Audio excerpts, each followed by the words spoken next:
नमस्कार प्यारे विद्यार्थियों, अ वेरी गुड मॉर्निंग। बहुत बहुत स्वागत है आपका शिव शक्ति परिवार के यूट्यूब चैनल पर। जैसा कि हम जानते हैं कि कोरोना काल चल रहा है, इसी दौर में शिव शक्ति परिवार आपके लिए निःशुल्क यूट्यूब क्लास लेके आया है। तो उसी क्रम में अपने अध्ययन को वापस शुरू करते हैं। टॉपिक चल रहा था अपना सेक्सुअल रिप्रोडक्शन एंजियोस्पर्म, माइक्रोस्पोरेंजिया, लघु बीजाणुधानी का परिवर्तन अपन ने पढ़ लिया था। लास्ट तक मैंने टेपिटम के बारे में आपको बता दिया था। आज उसके बाद आगे की बात शुरू करते हैं। अगला जो अपना टॉपिक रहने वाला है वो है माइक्रोस्पोरोजेनेसिस।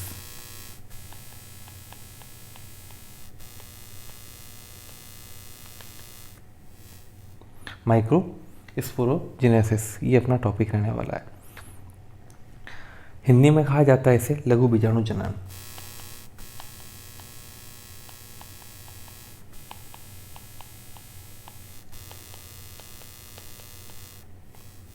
लघु बीजाणु जनन कहा जाता है।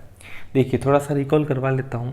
जब अपन ने थोड़े दिन पहले पराग कोश का परिवर्तन या माइक्रोस्पोरेंजिया का परिवर्तन पढ़ा था, तब अपन ने पढ़ा था कि वो जो पूरा है वो एक समांगी कोशिकाओं से मिलके बना हुआ है। ठीक है ना। माइक्रोस्पोरेंजिया जो पराग कोशों का परिवर्तन या पोलन सेक का परिवर्तन या माइक्रोस्पोरेंजिया का परिवर्तन जो है वो एक ही कोशिकाओं का मिला के बना हुआ है, जिसमें सबसे बाहर की लेयर कौन सी है? एपिडर्मिस। एपिडर्मिस के नीचे की कुछ कोशिकाएं क्या होती है? आकार में बड़ी हो जाती है सामान्य कोशिकाओं की तुलना में। उनका केंद्र क्लियरली दिखाई देने लगता है।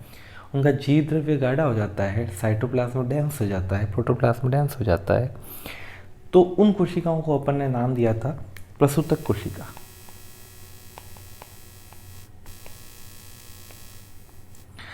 इंग्लिश में कहा था आर्चीस्पोरियल सेल। आर्चीस्पोरियल सेल में पेरिक्लिनल डिवीजन होता है, परितानिक विभाजन। उससे दो कोशिकाओं का, दो फर्दर सेल्स का फॉर्मेशन होता है। कौन कौन सी?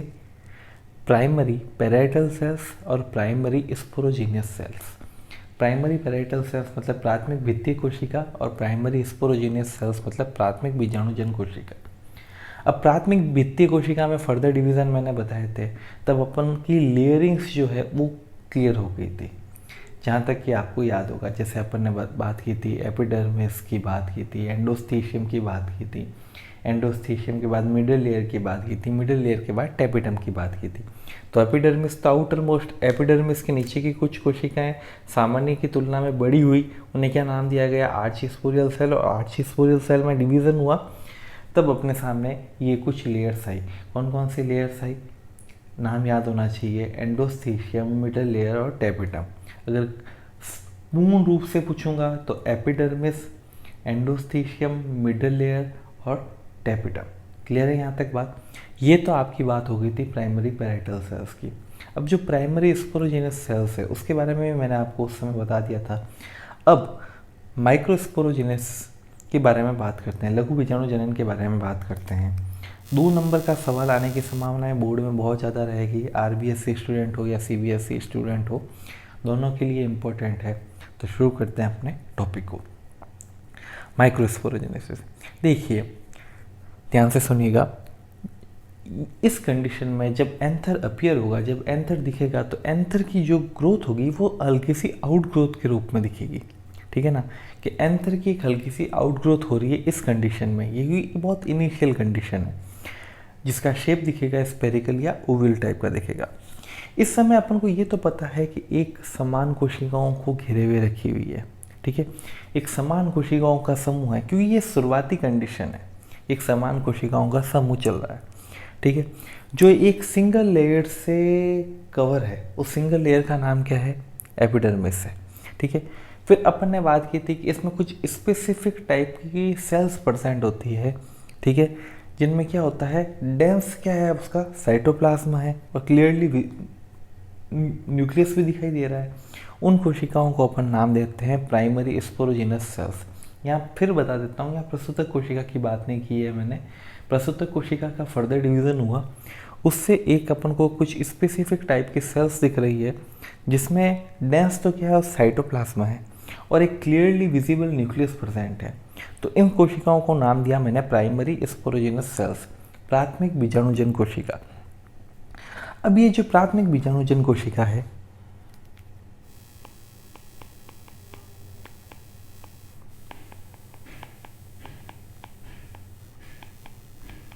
प्राथमिक बीजाणुजन कोशिका है, ये क्या होगा, फर्दर क्या होगा, इसके अंदर डिवीजन होंगे। कौन सा डिवीजन होगा, माइटोटिक डिवीजन होगा।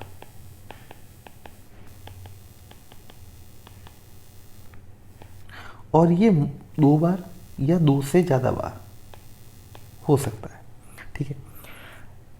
ये सेल्स ही क्या कहलाएगी, जब आप ध्यान से सुनिएगा, माइटोटिक डिवीजन होगा, ठीक है।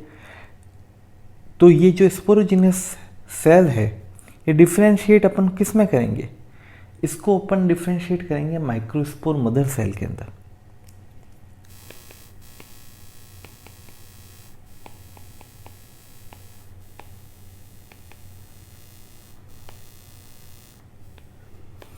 ध्यान से वापस सुनने की कोशिश कीजिएगा कि मैं नाम प्राइमरी स्पोरोजिनस सेल्स को क्या नाम दे रहा हूँ, मैं माइक्रोस्पोर मदर सेल्स दे रहा हूँ, ठीक है। ये जो प्राइमरी स्पोरोजिनस सेल्स है वो डिवाइड होगी 2 या 2 से ज़्यादा बार। कौन सा डिवीजन होगा, माइटोटिक डिवीजन होगा। क्यों डिवीजन होगा माइटोटिक डिवीजन, अगर माइटोटिक डिवीजन नहीं होगा इसके अंदर तो माइक्रोस्पोर का फॉर्मेशन नहीं होगा। जब ये डिवीज़न की कंडीशन में आएगी, जब ये डिवीज़न की कंडीशन में आएगी तब उसको नाम दिया गया माइक्रोस्पोर मदर सेल्स। क्या नाम दिया गया, माइक्रोस्पोर मदर सेल। तो सिंपल सी बात है, अगर लैंग्वेज में बोलूँ, sporogenous differentiated into microspore mother cell during the formation of wall of pollen sacs. Clearly बात है। तो यहाँ जब डिवीज़न की कंडीशन आ रही है तो इसको नाम को क्या दिया जाता है, माइक्रोस्पोर मदर सेल्स। क्लियर है, किसी को कोई डाउट, आगे चलते हैं। अब ईच माइक्रोस्पोर मदर सेल में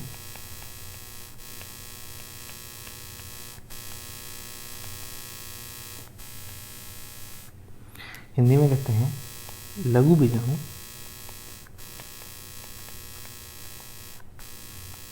मात्र कोशिका। क्या कहते हैं, लघु बीजाणु मात्र कोशिका। प्रत्येक लघु बीजाणु मात्र कोशिका में कौन सा विभाजन होता है, माइटोटिक।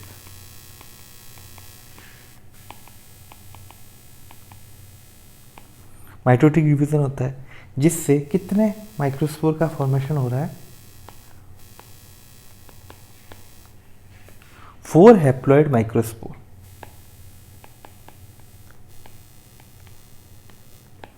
4 अगुणित माइक्रोस्पोर का निर्माण हो रहा है। कितने माइक्रोस्पोर का निर्माण हो रहा है, 4 अगुणित माइक्रोस्पोर का निर्माण हो रहा है। तो अपन को ये क्लियर होनी चाहिए कि जब लघु बीजाणु जनन की बात करें तो प्राइमरी स्पोरोजिनस सेल्स को अपन क्या नाम देंगे, माइक्रोस्पोर मदर सेल नाम देंगे, क्योंकि ये किसका निर्माण हो रहा है, माइक्रोस्पोर का निर्माण हो रहा है। और प्रक्रिया का नाम है माइक्रोस्पोरोजिनेसिस, मतलब माइक्रोस्पोर का जनरेशन होना। जिनेसिस मतलब जनरेशन होना, मतलब लघु बीजाणु का क्या हो रहा है, जनरेशन हो रहा है। और लघु बीजाणु का जनरेशन ही अपने लिए क्या है, लघु बीजाणु को ही क्या कहा जाता है, परागकण कहा जाता है। तो क्लियर है। तो जो माइक्रोस्पोर मदर सेल के अंदर, प्रत्येक माइक्रोस्पोर मदर सेल के अंदर क्या होगा, माइटोटिक डिवीजन होगा। माइटोटिक डिवीजन होने की वजह से कितने माइक्रोस्पोर का फॉर्मेशन होगा, 4 हैप्लॉइड माइक्रोस्पोर का फॉर्मेशन होगा। अब ये जो माइक्रोस्पोर फॉर्म हुए हैं वो किस रूप में अरेंज रहेंगे, टेट्राड के फॉर्म में अरेंज रहेंगे। किस फॉर्म में अरेंज रहेंगे, टेट्राड के, मतलब हिंदी में कहा जाता है चतुष्क और इंग्लिश में कहा जाता है टेट्राड के फॉर्म में ये क्या होंगे, अरेंज रहेंगे। यहाँ नोट कर लेता हूँ।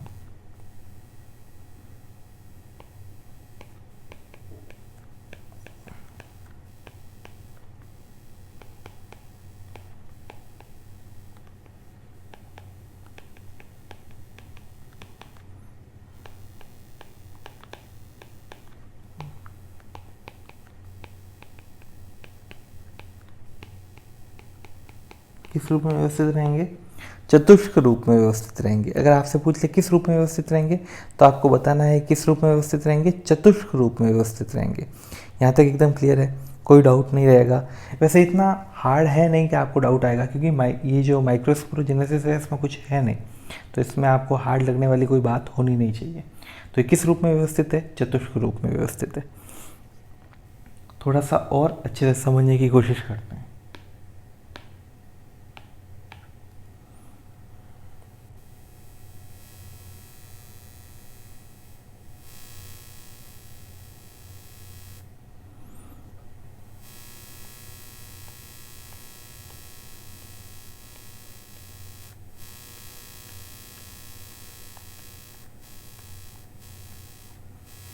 मैं उम्मीद करता हूँ आप ये सब साथ साथ याद भी कर रहे होंगे, अपनी बाकी सब्जेक्ट की क्लास भी देख रहे होंगे और अपने दोस्तों को भी शेयर कीजिए। देखिए कोरोना का समय चल रहा है तो कोई भी ट्यूशन नहीं जा पा रहा है, इकोनॉमिक क्राइसिस हो रखा है।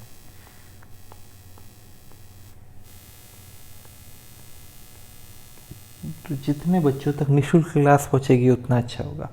तो ये आउटर मोस्ट लेयर है, इस लेयर को क्या नाम दिया था अपन ने? एपिडर्मिस।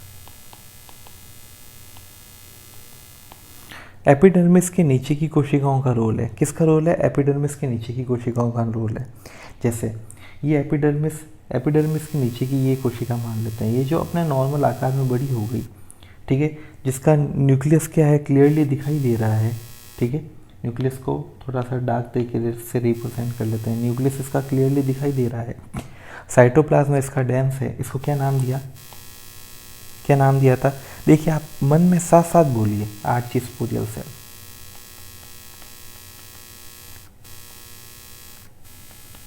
प्रसूतक कोशिका, क्या नाम दिया था? प्रसूतक कोशिका नाम दिया था। क्लियर है यहाँ तक बात? अब ये क्या होगा, जब आर्ची स्पोरियल सेल होगी तभी इसमें क्या होंगे? डिवीज़न होंगे। डिवीज़न होंगे तो क्या बनेगी? प्राइमरी पैराइटल सेल बनेगी और प्राइमरी स्पोरोजिनस सेल बनेगी। इसी के अंदर बता देता हूँ, यही इसी के अंदर ध्यान से देखिएगा, ये अपनी कौन सी है? प्रसूतक कोशिका है। अब इसके आगे का अलग से ही बता देता हूँ ताकि आपको कन्फ्यूजन ना रहे।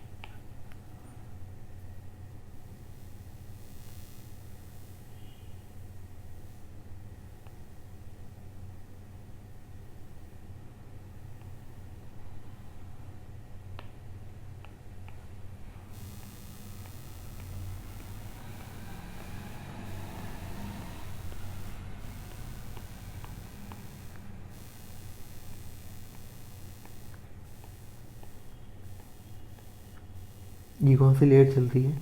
देखिए आउटलाइन बता रहा हूँ, व्यवस्थित डायग्राम आप बना लीजिएगा। ये आउटर मोस्ट लेयर कौन सी है? कौन सी है? एपिडर्मिस। अब मैंने क्या बोला? प्रसूतक कोशिकाओं में विभाजन होगा, विभाजन होगा प्रसूतक कोशिकाओं में, तो उससे क्या बनेगी? एपिडर्मिस क्लियर हो गई। अब उससे क्या बनेगी? प्रसूतक कोशिकाओं में विभाजन होने की वजह से क्या बनेगा? प्राइमरी पैराइटल सेल्स बनेगी और प्राइमरी स्पोरोजिनस सेल्स बनेगी। तो क्या हम इधर उसको क्लियरली विजिबल नहीं करवा सकते हैं? अपन करवा सकते हैं।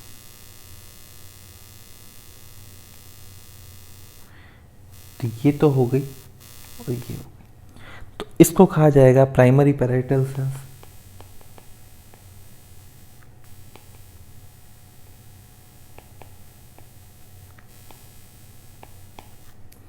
और इसको कहा जाएगा प्राइमरी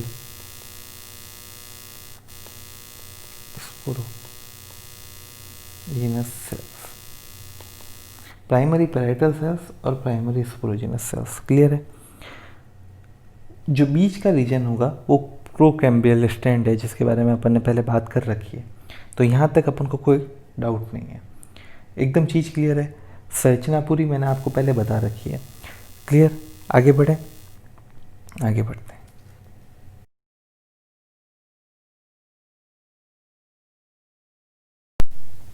यहाँ तक अपन ने देखा कि माइक्रोस्पोर मदर सेल में डिवीजन हुआ, कौन सा डिवीजन हुआ? माइटोटिक डिवीजन हुआ, जिससे किसका फॉर्मेशन हुआ? माइक्रोस्पोर का फॉर्मेशन हुआ। और अब ये जो जो माइक्रोस्पोर बने हैं, कितने बने? 4 बने। और कैसे व्यवस्थित हुए? टेट्राड के रूप में व्यवस्थित हुए। तो अपन देखते हैं कि इनमें क्या होता है। केंद्र के विभाजन के पश्चात कौन सा विभाजन होता है? कोशिका ध्रुव का विभाजन होता है, क्योंकि पहले न्यूक्लियस का डिवीजन हुआ, उसके पश्चात किसका विभाजन होगा? कोशिका द्रव्य का विभाजन होगा, जो कि 2 प्रकार से होता है। देखिए ये थ्योरी में भी नोट कर लेता हूँ।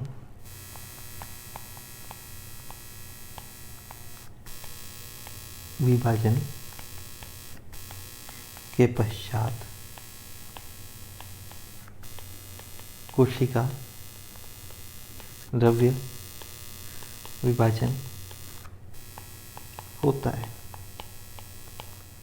ठीक है, जो कि 2 प्रकार से होता है। 2 प्रकार से होता है।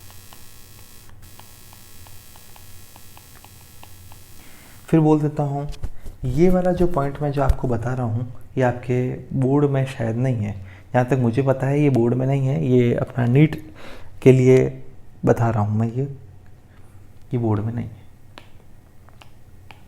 दो प्रकार से होता है, केंद्र के विभाजन के पश्चात जो कोशिका द्रव्य विभाजन होता है, मतलब न्यूक्लियस के बाद जो साइटोप्लाज्मा का जो डिवीजन हो रहा है वो दो प्रकार से हो रहा है। ठीक है, कौन कौन सा होता है? एक होता है साइमल्टेनियस और एक होता है सक्सेसिव। हिंदी में कहेंगे युगपत और उत्तरोत्तर। देखिए, भाषाओं का ज्ञान होना बहुत ज़रूरी है। बार बार मैं हिंदी मीडियम के बच्चों को काफ़ी आपत्ति हो जाती है कि सर आप इंग्लिश में नाम क्यों दे रहे हैं, लेकिन भाषा का ज्ञान होना बहुत ज़्यादा ज़रूरी है। साइमल्टेनियस टाइप और दूसरा है सक्सेसिव टाइप।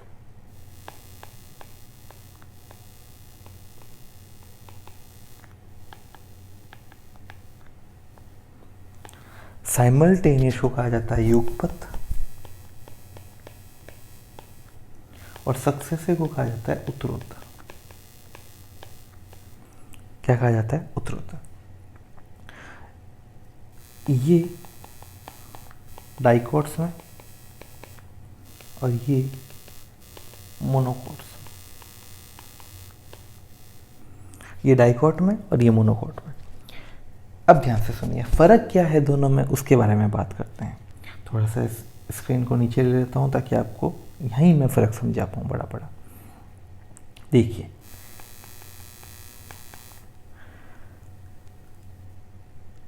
ध्यान से सुनेंगे। कोशिका द्रव्य विभाजन होता है, ये पता चल गया अपन को केंद्र के विभाजन के पश्चात। अब साइमल्टेनियस में तो क्या होता है कि कोशिका द्रव्य का विभाजन दोनों अर्धसूत्री विभाजन के बाद होता है। मतलब कोशिका द्रव्य विभाजन दोनों अर्धसूत्री विभाजन के पश्चात होता है। मतलब जब तक दोनों अर्धसूत्री विभाजन नहीं होंगे ना, तब तक कोशिका द्रव्य का विभाजन नहीं होगा। क्लियरली बात है, जब तक दोनों अर्धसूत्री विभाजन नहीं होंगे तब तक क्या नहीं होगा? कोशिका द्रव्य का विभाजन नहीं होगा। यहाँ तक एकदम क्लियर है। इसमें और इसमें क्या फ़र्क है? इसमें प्रत्येक अर्धसूत्री विभाजन के पश्चात कोशिका द्रव्य का विभाजन होता है।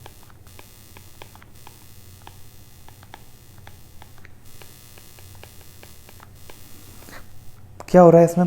प्रत्येक अर्धसूत्री विभाजन के पश्चात कोशिका द्रव्य का विभाजन हो रहा है। एक अर्धसूत्री विभाजन हो गया, उसके पश्चात कोशिका द्रव्य का विभाजन, दूसरा अर्धसूत्री विभाजन हो गया, उसके पश्चात कोशिका द्रव्य का विभाजन होता है। और साइमल्टेनियस में क्या हुआ?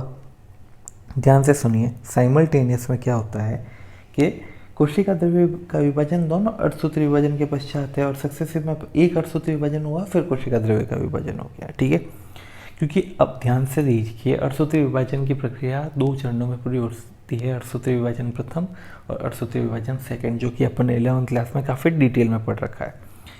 इस प्रकार का जो विभाजन होता है, जो साइमल्टेनियस का होता है, अभिकेंद्री होता है, सेंट्रीपिटल होता है। कैसा होता है? सेंट्रीपिटल।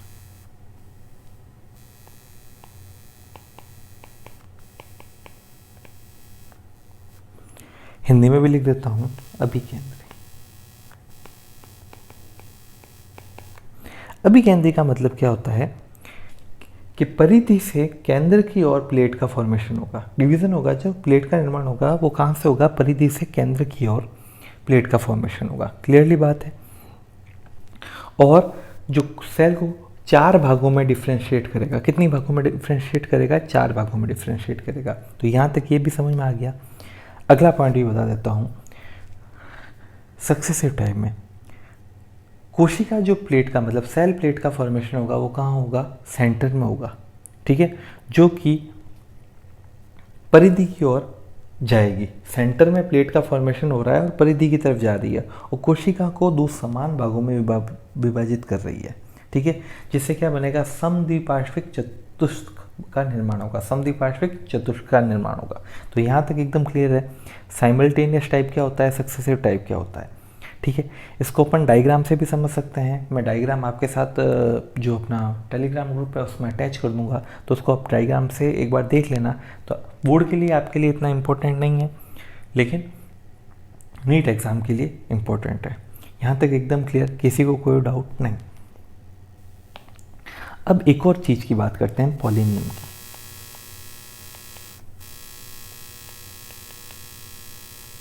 वो टॉपिक वहाँ ख़त्म हो चुका है, ठीक है। कोशिका द्रव्य विभाजन भी बता दिया था, क्योंकि माइक्रोस्पोरोजेनेसिस में कुछ नहीं है। क्लियरली एक चीज़ याद रखनी है, माइक्रोस्पोर मदर सेल में क्या डिवीज़न होगा, माइक्रोस्पोर मदर सेल में डिवीजन होने से क्या होगा, क्या होगा, माइक्रोस्पोर मदर सेल में डिवीजन होने से आपको क्लियर होना चाहिए, बोलिए, कमेंट में जवाब दीजिए, माइक्रोस्पोर का फॉर्मेशन होगा।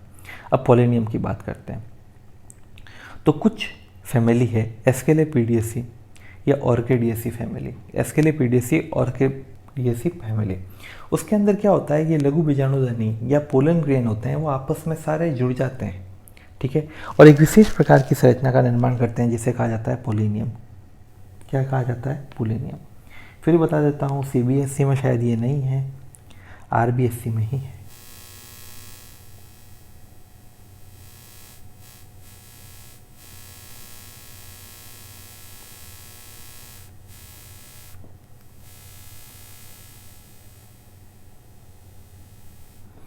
इस प्रकार की संरचना पोलिनियम कहलाती है।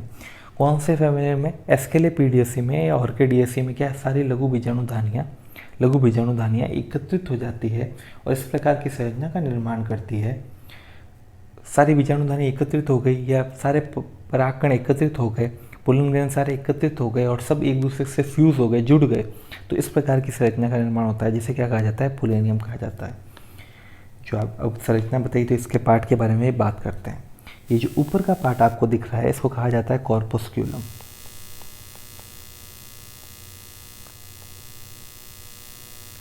क्या कहा जाता है, कॉर्पस्क्यूलम। ये इस भाग को कहा जाता है क्यूडिकल।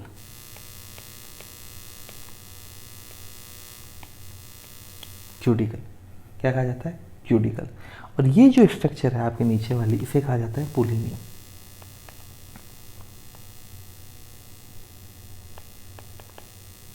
इसे क्या कहा जाता है, पोलिनियम कहा जाता है। अब ध्यान से थोड़ा सा और इसको अच्छे से बता देता हूँ।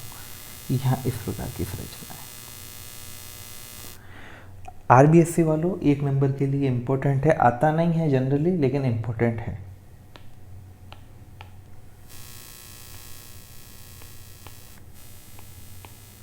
ये कौन सी स्ट्रक्चर होगी, क्यूडिकल होगा, ठीक है। पोलिनियम के बारे में भी बता देता हूँ।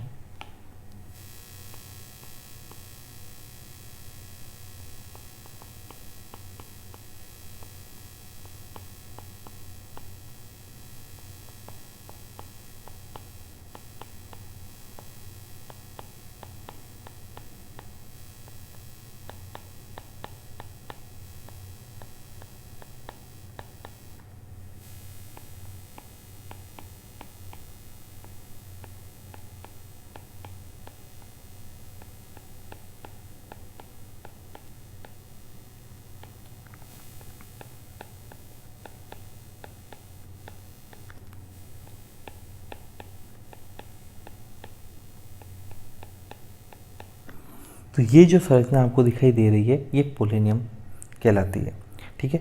कार्पस्क्यूलम, क्यूडिकल और पोलिनियम, 3 पार्ट है। आगे चलते हैं। जो कैलोट्रोपिस में पोलिनियम है उसे ट्रांसलेटर एपरेटस भी कहा जाता है।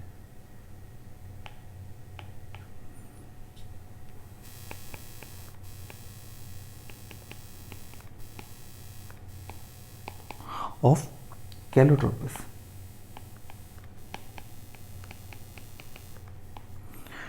is also called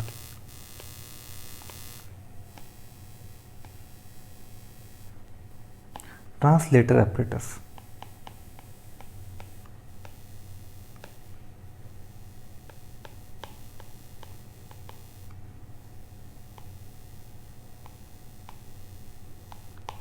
translator apparatus भी कहा जाता है। अब देखिए, अगर मोर देन 4 पोलन ग्रेन, अगर एक ही टेट्राएड में 4 से ज़्यादा, मतलब टेट्राएड में 4 पोलन ग्रेन व्यवस्थित रह सकते हैं, लेकिन अगर किसी एक ही टेट्राएड में 4 से ज़्यादा पोलन ग्रेन है तो उस कंडीशन को कहा जाता है पॉलीस्पोरी। क्या कहा जाता है? पॉलीस्पोरी।